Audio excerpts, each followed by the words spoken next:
경기도당 대통령 선거에 성공적이 되도록 제가 앞장서겠습니다. 사전선거운동 하면 안 된다고 하면서 니들이야말로 정말 사전선거운동을 하고 이렇게 해서 다음 대선 때 깨끗한 표를 달라고 안철수에게 대통령을 만들어달라고 외칠 수 있느냐?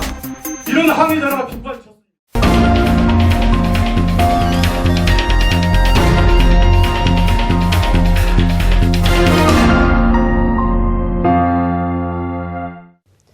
안녕하십니까. YBC 뉴스 신세아입니다. 지난 3일 오후 3시 경기도 수원시 팔달구에 위치한 국민의당 경기도당 사무실에서 제4차 상무위원회 회의가 열렸습니다. 이 자리에서는 신년 인사 및 도당위원장에 출마하는 유영훈 후보와 박주원 후보의 소개가 있었는데요. 그러나 순조롭게 마무리될 듯 보였던 회의는 유 후보 측의 사전선거운동과 관련한 공방이 시작되며 비공개로 전환돼 해당 후보의 후보 사퇴까지 언급된 것으로 전해졌습니다. 김시연 기자가 보도합니다. 15일 전당대회를 앞두고 열린 국민의당 경기도당 제4차 상무위원회 회의. 황주웅 의원, 신용영 국회의원, 김영환 전 국민의당 사무총장과 박지원 대표를 대신해 이선자 사모 등 당원 70여 명이 참석한 가운데 신년 담배식을 시작으로 경기도당 위원장 후보들의 소개 순으로 진행됐습니다. 경기도당 위원장 후보로 나선 유영훈 후보는 경기도 56개 원외위원장들의 위상을 고취시키겠다고 밝혔습니다.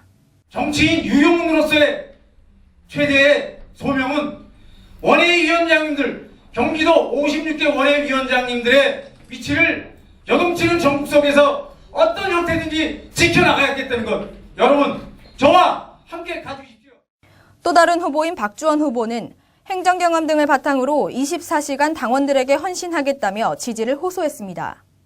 저는 안산시장을 하면서 365일 24시간 여러분들을 위해서 봉사하겠다는 그런 봉사정신의 일환으로 24시간 야간시청을 개청했습니다. 이제 일하는 정당, 25시 정당을 만들자라는 것입니다. 25시 정당을 만들어서 여러분들 정말 24시간 잘 모시는 그런 위원장으로서 역할을 충실히 할 것을 약속드립니다. 한편 이날 회의에서는 유 후보 측의 사전선거운동과 관련한 공방도 거론되며 공개로 진행되던 회의가 갑자기 비공개로 전개되기도 했습니다. 도당 위원장 후보로 나서는 두 후보 중 먼저 마이크를 잡은 유영훈 후보. 공약 및 정책 설명에 앞서 유 후보는 잘못에 따른 책임을 다하겠다고 말했습니다. 나중에 어떠한 결정이 되더라도 성실하게 책임을 지도록 하겠습니다. 이후 이어진 박주원 후보가 사전선거법 위반에 대해 강하게 성토하며 분명한 정리가 필요하다고 주장했습니다. 최근에 불거진 지난 12월 27일 불거진 그것만큼은 선거법 위반이라 하지 않을 수가 없습니다. 사전선거운동 하면 안 된다고 하면서 니들이야말로 정말 사전선거운동을 하고 이렇게 해서 다음 대선 때 깨끗한 표를 달라고 안철수에게 대통령을 만들어달라고 외칠 수 있느냐? 이런 항의 전화가 빗발쳤습니다. 문제의 발단은 지난 27일 국민의당 도당위원장 직무대행을 맡고 있던 유 후보가 도당위원장 정식 출마를 위해 당원들에게 사퇴를 알리는 문자를 발송하며 시작됐습니다. 문제는 바로 해당 문자의 내용과 문자를 받은 이들의 인원수. 문자에는 도당위원장 직무대행 사퇴와 동시에 도당위원장 출마 사실이 담겨 있습니다. 11일 열릴 예정인 국민의당 경기도당 위원장 선거를 앞두고 유영훈 후보의 선거법 위반 혐의가 불거지고 있습니다. 유 후보는 앞당겨진 사퇴 시기에 맞춘 사퇴 인사를 문자로 대신했을 뿐이라며 논란을 일축했습니다. 제가 사퇴를 하고 이제 그만두고 도당에 출마하려고 하고 그러니 잘 도와주십시오 정도의 표현이었어요. 그게 구체적으로. 문자 발송 대상과 관련 유 후보는 50여 명의 지역위원장 및 당직자들에게만 문자를 보내라고 지시했다고 주장했습니다. 또한 실무자들의 의혹에 앞서 명단을 확보하고 있는 지역 상무위원들까지 발송된 것이라며 직원들의 실수라고 변명했습니다. 이걸 56명의 지역위원장님들하고 당직자분들한테 좀 보내라 라고 얘기를 했어요. 그러나 본사 취재 결과 유 후보의 주장과는 차이가 큰 약 1,740개의 문자가 발송된 것이 확인됐습니다. 지금 문자 개수가 740여 건 정도요. 문자를 이제 실무자들이 발송하는 과정에서 조금 더 욕심을 내서 지역에 있는 지역 상무위원까지 발족이 됐어요. 하지만 유 후보의 이러한 주장도 사실과 달랐습니다. 경기도당 관계자에 의하면 해당 문자의 수신인들은 경기도 당직자와 상무위원만이 아닌 대표 당원들 등 다수의 당원들이 포함된 사실이 드러났습니다.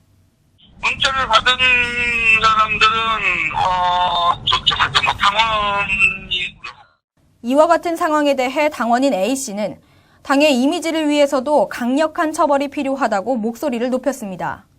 형사고발건이에요, 사실. 도저히 이걸 용납할 수가 없고 깨끗한 정치를 한다는 국민의당에서 경기도당 권한대행께서 그런 식으로 하면 되겠습니까? 예? 이거는 다시 지금 재심 청구를 지금 하려고 지금 그래요, 지금 중앙당에다가. 한편 국민의당 경기도당 선거관리위원회는 자체 심의를 거쳐 지난 3일 유 후보를 비롯해 문자를 발송한 직원 2명에게 경고 조치를 내렸다고 전했습니다. YBC 뉴스 김시연입니다. 당원들은 이 사건을 두고 선거법 위반을 넘어 1,740여 명의 개인정보가 유출된 것이라며 유영훈 후보는 개인정보보호법도 위배한 것이라고 강력 주장하고 있습니다. 이와 관련 당원들은 중앙당 선거관리위원회에 이의 제기를 한 상태로 엄중한 처벌을 요구하고 나섰는데요. 선거법 위반 및 개인정보보호법 위반으로 논란의 중심에 선 유 후보. 중앙당 선거관리위원회의 조치에 따라 추후 형사고발까지도 고려하겠다는 당원들의 강경한 태도에 진흙탕 전당대회가 되는 것은 아니냐는 우려가 커지고 있습니다. YBC 뉴스 신세아였습니다. 시청해주셔서 감사합니다.